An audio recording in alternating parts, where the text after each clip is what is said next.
Thurman came to Showtime 4 years ago. He had already bested a pair of former world titleists, Carlos Quintana and Jan Zavik, and those wins had established him as a welterweight to watch. And while we were watching, he was thinking, and thinking big.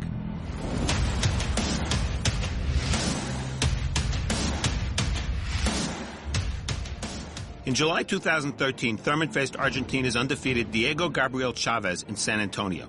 At the time, Thurman was 20-0 with 18 KOs, and he did.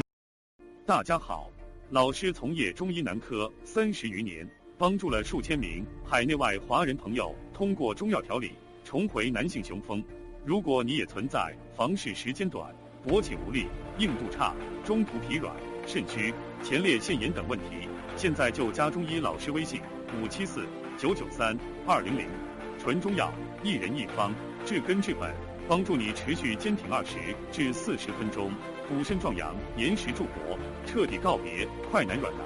记住微信574-993-200。Down at Chavez once more. Thurman on the attack, swarming Chavez along the ropes, and Chavez is again down on the canvas. Perfect timing. And this fight is over. Keith Thurman stops Diego Chavez. The welterweight division was heating up, and Thurman was red hot.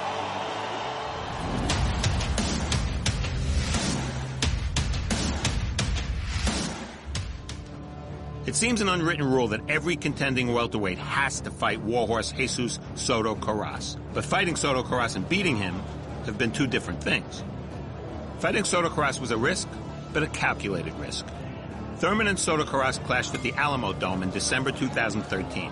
And again, Thurman's mind was what mattered the most. The first round was fantastic, with Thurman hurt by a right hand. Oh, Soto Karass comes back, and you underestimate Soto Karass, and you do so at your own peril as we are in the midst of a firefight early. And then Soto Karass staggered by a crunching uppercut and some body shots. Soto Karass staggers backwards in the dying stages of round one. Thurman subsequently moved the fight to ring center, repeatedly drew Karass in, and punished him with counters. But it wasn't all one-way action. Soto Karass landed plenty of his own shots, and what was glaringly apparent was that while the use of a boxing brain is always beneficial, a reliable chin is a necessity. In the fifth, a left uppercut floored Soto Karass. And down goes Soto Karass! Wow! Sensing he had hurt his opponent, Thurman began to chip away, and in round 9, the weapon of choice was his left hook, with Thurman dropping and stopping his rugged rival.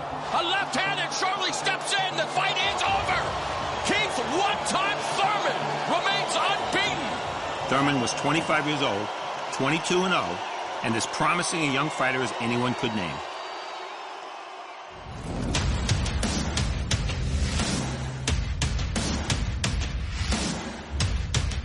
Thurman began his 2014 campaign in April of that year when he took on a former world titleist in Julio Diaz at the StubHub Center in Carson, California. What figured to be a war turned into a disappointingly abbreviated battle. Oh, the left uppercut jacking the jaw of Diaz. The left hand to the top of the head convinced Diaz to take a knee in round 2. And after the third, the veteran surrendered in his corner due to a rib injury. Diaz never fought again.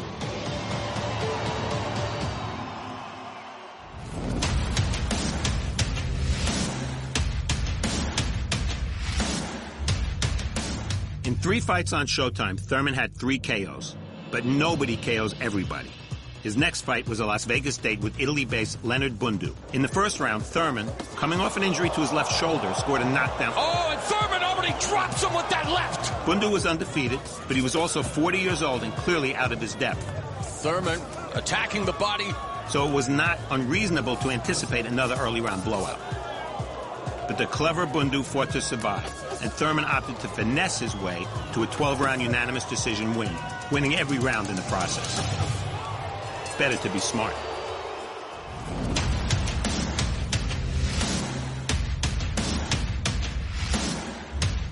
In January 2015, Thurman was elevated from interim WBA welterweight titleist to full champion. His first defense came 2 months later, and it was a historically significant fight. The first presentation of Premier Boxing Champions was Thurman versus former 2-division titleist Robert the Ghost Guerrero, and the fight which aired on NBC, marked the return of boxing to primetime network television. Thurman Guerrero was the first primetime fight on NBC in 30 years, and it was watched by more than 4 million viewers. It was a grueling fight. Although Thurman was getting the better of the exchanges, both fighters showed the effects. Thurman broke through in the ninth, flooring a bloody Guerrero.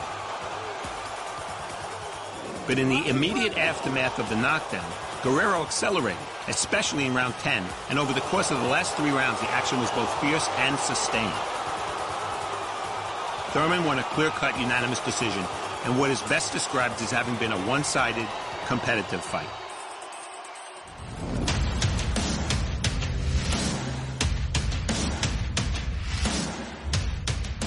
Four months later, Thurman faced another lefty and another former champ in Brooklyn's Luis Collazo. The fight took place in Tampa, only 20 miles from Thurman's hometown of Clearwater. If Guerrero was physical and confrontational, Collazo was slick and cunning. It was a surprise then that toward the end of round 5, and with Thurman in control, Collazo connected with a devastating left to the body. The effect was instantly apparent, with Thurman backing to the ropes in obvious pain. Collazo with his best work. It looked like it hurt him in the body a little bit.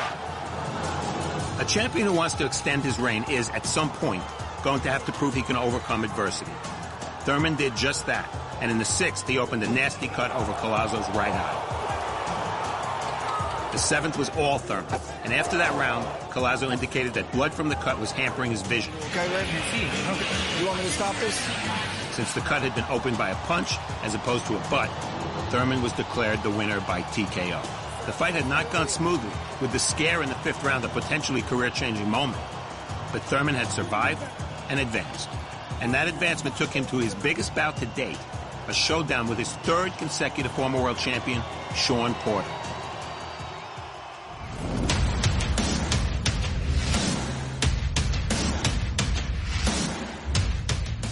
The title fight was televised by CBS, the first primetime boxing show on the network in almost 40 years. What an advertisement Thurman Porter turned out to be for big-time boxing. The welterweights tore into each other from the very start, and the momentum repeatedly shifted. Early on, viewers and ringsiders knew they were watching a candidate for Fight of the Year. Fireworks at the end of the 3rd round! Porter is all energy, a short, pressure fighter who overwhelms you with his speed and athleticism. He and Thurman fought furiously and intelligently, but for me, the most impressive part of Thurman's performance was his understanding of what was going to be needed to win. Heavy exchange. Oh, and Porter's knee buckled after that left. The frenetic pace forced Thurman, the thinking man's fighter, to rely on something other than strategy.